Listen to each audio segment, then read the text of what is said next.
it is the end of an era for the BBI. But first of all, we need to wipe this out for the Scuderia, and I'm going to give you a quick little update. So the cost of the build, the car is now gone. Ciao. Ciao.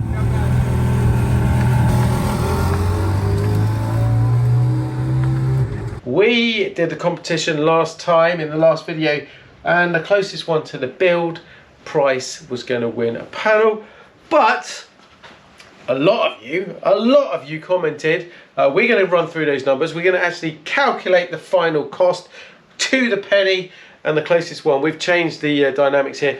We're going to change it to you winning one of these badges, which is about, what are these? These are about 600 quid, weren't they? And if they're straight from the car. And this is straight from the car. This one's worth way more. Yeah? Is that right? One of you guys is going to get a message from me, and you will win that. So we're going to wipe out the 430 build cost, and we're going to start a new one. A Ferrari popped up on my radar last night. It's quite a rare one. It's a 512. It's a 1983 car, and this one is in white. And what a car it is! I can ship that off now, and hopefully someone can cut a key for that. 2 days later, I have a full set of working keys. So that's working. But the chances of these actually working after 12 years is very minimal.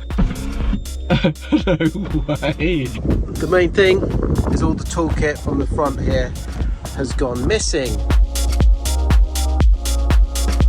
You can't smell this, guys, but it doesn't smell too bad for 12-year-old fuel. Hey guys, I hope you're doing well.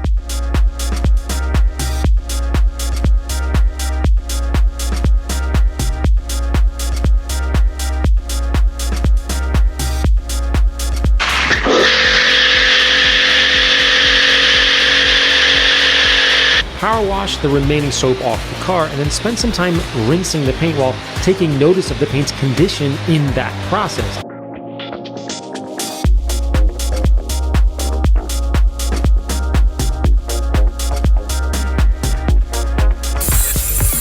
I'm kind of lifting up with the manifolds at the moment, so it's causing us a few problems.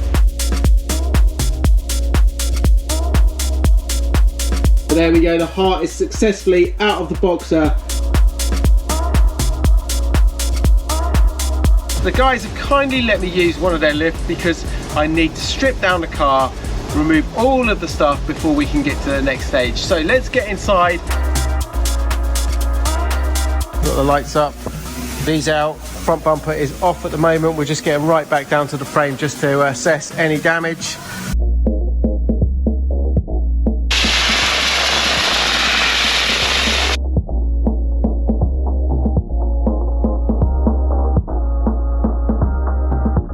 To be honest, you've definitely got the better part of the deal watching this right now, because the sanding really was labour intensive and extremely dusty.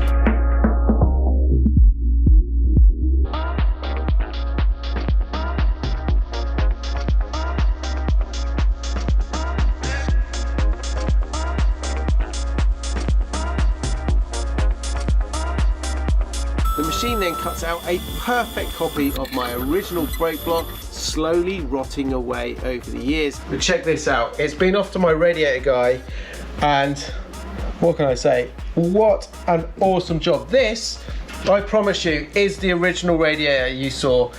Here is all the markings. This is literally going to be the best one in the world when we finish with it. So guys, unfortunately, it is the end of an era for the BBI here at the #1 body shop.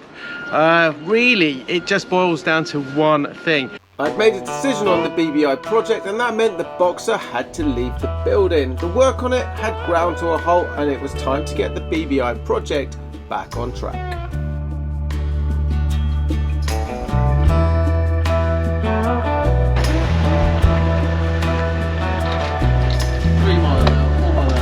You're right. Alright, mate, how's it going? Nice to meet you. Nice to meet you, Owen. Do you want to have a quick look? Sam from Hard Up Garage came to my rescue once again, helping me with the operation, and after a quick tour of the vast amount of Ferraris, Bugattis and everything else, we were ready to roll. Right, let's get this loaded. Ready? Go, go, go. Mind your wall that way. That way. Go.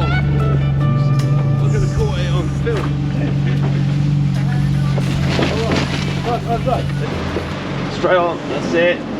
Where would you like me to go? Yeah, I reckon there.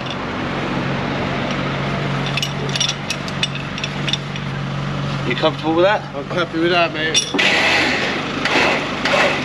They did me a massive favour here, just to give me the space to work on the BBI. We got it to this point, and then we were going to try and paint it, but they are just horrendously busy in a great sense, because, well, the cars they've got here are pretty phenomenal. All of these cars, they take priority over mine because that is the nature of business. They're paying customers. So, well, mine, we have decided it's probably a good idea, and I actually enjoy filming it at home on the driveway in the garage, and it's a little bit more quiet, if I'm honest. We've been trying our best, and a lot of you in the past have obviously said about the noise levels in the background. Obviously it's a shop here, they do the work on these cars, they've got the spray booth going all the time, we've got the airlines, we've got stuff going on in the background, so trying to get the noise and the acoustics so you guys can hear what I'm saying has always been a nightmare here. Anyway, we're not going to have that problem anymore because it's going to be a BBI fixed on the driveway as it started. I'm spending a lot of money restoring this BBI, and ever since I bought it, it's given me a fair few headaches. There was a missing toolkit stolen from the car that I've had to spend money replacing, and even when I finally managed to agree to buy the car, the records were all over the place. There was finance registered on the VIN against a tractor, and well, the V5 was missing. I ended up calling the police for some advice. That's before I discovered Car Vertical. Car Vertical runs checks from databases all over the world, all the history on your car that you need when you're buying it. So let's take this Porsche for example. Straight away on the easy to view traffic light system, you can see we have got two issues: financial and damage report. If we take a look at the photos on this one, you can see that this Porsche has taken a battering on pretty much every single panel, including the interior. And look at that engine, that really has had a whack to one side. So it's the kind of car you want to avoid, really, and the Car Vertical shows that very clearly. Financial status, it says we have a car that is marked as scrap, and then if we look at the history, it was scrapped in 2020. Damage report on this one says it was damaged not just once but twice. We've got some Cat S damage, and then the next one is unknown. I suspect that is where the car has been scrapped. So this is the kind of car you are going to want to avoid, and by running a Car Vertical you're going to find out things like that. By using my code below, Ratarossa, you're going to get a nice little discount. So whenever you're buying a car, or if you simply want to check the car you already own, run a Car Vertical, use code Ratarossa, and you're going to get a nice little discount on your report. So sometimes you learn buying the cheapest thing is not always the best thing. Check this out for quality. But also, may I add, I think we need to do like a little bet. So how long do you people at home think this is going to stay on the car? We've got a 30-minute drive. If you find it on the M4, let me know. If you died when it hit you on the M4, don't let us know. Yeah, yours is front. So you go. Oh, I've got mirrors. I want to catch the window. Yeah. That went a bit too well. Not gonna lie. All right, the car is loaded. We're going to take it to its next destination. Well, I've got to say a massive thanks to this guy. No worries, cheers, man. buddy. That's what we do. For saving my day again. The cover's not doing much of a job, is it, really? But hopefully, takes it enough. Could have strapped that down a bit better, couldn't we, really? Well, we haven't got too far to go. Pull over, pull over. Yeah, okay. No, don't want it.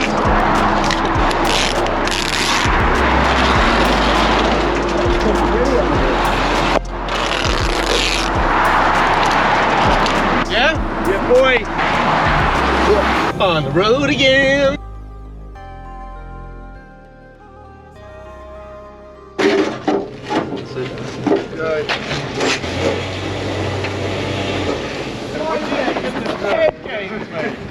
Alright, so great news is already the car is being worked on. We're doing stage 1, which is blocking it all down to get all the bodywork a little bit smooth. So you can see here, this is the smooth bit. This is still the rough polyester. And then what you're looking for is little imperfections like this in the paintwork. So this means we've got a little bit of a dip here. We can rectify that, and then once the block is done, we're ready for stage 2, which is primer, and then the final coat of the Yanko, isn't it? Yanko, which is white. We'll come back once this stage is done.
Alright, so the car is off, having the bodywork restored. It's going to look pristine. That's going to take a little bit of a while. We're checking in regularly just to get some updates on that. Anyway, in the background, there's some other decisions we've had to make. So we've got the car, the exterior of the car all being worked on, but we've also got 2 other areas of concern. Number 1 is the interior of the car, and we've talked about that before. Well, this is the seats, the BBI seats, and me and O have been feeding it with this stuff, both of these seats, and well, my plan was hoping that these really would start to soften up and recover. The back part, not too bad. The issue though is really the base of these seats, and it's really dry and brittle still, even though we've done probably about, what do you reckon, about 4 coats of that stuff now over the last couple of months? Yeah, about 4. 4 coats. So we've got a repair there that's happened before that's not great, and then look, even still it's ripping these seats. So I've come to a decision. So in the background we have been working on the 308. As you know, we sent the interior off, or some of the interior off, for the same reason. The seats were really bad on that car, and also the centre console. We've just had these back. This is the 308 seats, and they are absolutely amazing. They're super soft. They smell great. Yeah, you agree? Yeah. Right. And they are fantastic. Look at this. This is the headrest, and we've got the embossed horse that they custom created, exactly the same. The one on the normal car before we sent it off was just like this, just embossed slightly. It wasn't too over the top, and this is exactly the same. So having seen this, having seen the work that they have done, I really do think it is worth doing these the same. I mean, let me know what your thoughts are, guys. I wanted to try and keep the originality on this, but looking at the quality of these, can you imagine this coming back and just smelling like this? Unfortunately you guys can't smell it, but these smell absolutely fantastic. It's soft, supple leather, and well, we're going to look. I think we're definitely going to do the seats on this car, and then really just address some other things. We've got some luggage straps at the back in the just behind the seats. So I think all of that could get a nice little retrip. Now, the other really big question is this: the 12-cylinder engine. So when we got the car, one of the issues that we discovered, it's still really a bit of a mystery why this car was parked up for so long, was the cylinder number 12 was a little bit low on compression, and when we started looking into it, the wall of the lining of that cylinder wall was, well, it didn't look as clean as the other 11. So we really still have to decide what we're going to do with this engine.